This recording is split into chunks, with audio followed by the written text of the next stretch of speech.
మిత్రమా, గుర్తుపెట్టుకో, 100 కుక్కలు ఒక్కటై ఒక్కసారిగా మురిగినా సింహం గర్జనకు సమానం కాదు. ఎంతమంది గట్టిగా అరిచి ప్రచారం చేసినా ఒక నింద ఎప్పుడూ నిజం కాదు. కాలం మనుషులని మార్చదు, కానీ కాలం గడిచిన కొద్దీ మనుషుల నిజస్వరూపాన్ని తెలియజేస్తుంది. మనల్ని బాగున్నావా అని అడిగే వ్యక్తి ఉండడం కంటే మనం బాగుండాలి అని అనుకునే వ్యక్తులు ఉండడం అదృష్టం. గౌరవం అనేది వయస్సుని బట్టి ఉండదు, వ్యక్తి యొక్క సంస్కారాన్ని బట్టి ఉంటుంది. అన్ని వ్యాధుల్లో కల్లా భయంకరమైన వ్యాధి అహంకారం. అది సోకిన వాళ్ళు సంతోషంగా ఉండరు, ఎదుటివారిని సంతోషంగా ఉండనివ్వరు. అందరూ ఉండి పట్టించుకోలేదనే బాధ కంటే ఎవరూ లేరు అనే ఫీలింగ్ చాలా బాగుంటుంది. నమ్మకం అంటే మనిషి ఉన్నప్పుడు ఒకలాగా, వెళ్ళాక ఒకలాగా నటించే పాత్ర కాదు, ఎప్పుడూ ఒకేలా ఉండే గుణం. చప్పట్లు కొట్టే చేతులన్నీ భుజం తట్టలేవు, సలహాలు ఇచ్చేవారందరూ సహాయం చేయలేరు. అవసరం ఉన్నా లేకున్నా ఎప్పుడూ ఒకేలా ఉండు.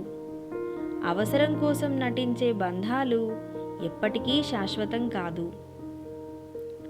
కొంతమంది కేవలం మనల్ని కిందికి లాగి ఆనందించడం కోసమే పుడతారు. వారిలో 75% మన బంధువుల ఇళ్లలోనే పుడతారు. నటనతో కూడిన బంధాలు ఉన్నా ఒకటే, పోయినా ఒకటే. మనుషులకు ఎప్పుడైతే మన అవసరం తీరుతుందో మనతో మాట్లాడే విధానం కూడా మారుతుంది. జనానికి మనం ఎలా ఉన్నా కష్టమే. మనం బాగుంటే కుళ్ళుకొని చేస్తారు, చెడిపోతే ఊరంతా చాటింపు చేస్తారు. మనం ఎప్పుడు ఓడిపోతామో, ఎప్పుడు పడిపోతామో అని మన శత్రువుల కంటే ఎక్కువగా మన అనుకున్న వాళ్ళు ఎదురు చూస్తారు. ఇది నిజం.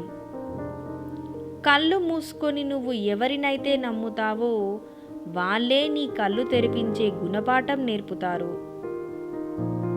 పాము కొరల్లోని విషం కన్నా మనిషి చూపులోని అసూయ చాలా ప్రమాదకరం. నవ్వడం మాత్రం నేర్చుకోండి, ఏడవడం మనతో ఉన్నవాళ్ళు నేర్పుతారు. ఆపదలో ఉన్నప్పుడు మనల్ని కాపాడేది మన చుట్టూ ఉన్న బలగం కాదు, మనలో ఉన్న బలం. మనిషి బలానికి బలహీనతకు కారణం బంధం. ఎంత ఇష్టపడితే అంత అలుసు, ఎంత ప్రేమిస్తే అంత బాధ, ఎంత నమ్మితే అంత ద్రోహం. నీకు నచ్చినట్టు బ్రతకాలంటే ధైర్యం కావాలి. ప్రపంచానికి నచ్చినట్టు బ్రతకాలంటే సర్దుకుపోవాలి. ఆశించి జీవించే వ్యక్తిలో నటన ఉంటుంది, ఆశించకుండా జీవించే వ్యక్తుల్లో ఆత్మీయత ఉంటుంది. నేటి సమాజంలో అవసరం ఉంటే నువ్వే అంతా అంటారు, అవసరం తీరాక నువ్వెంత అంటారు.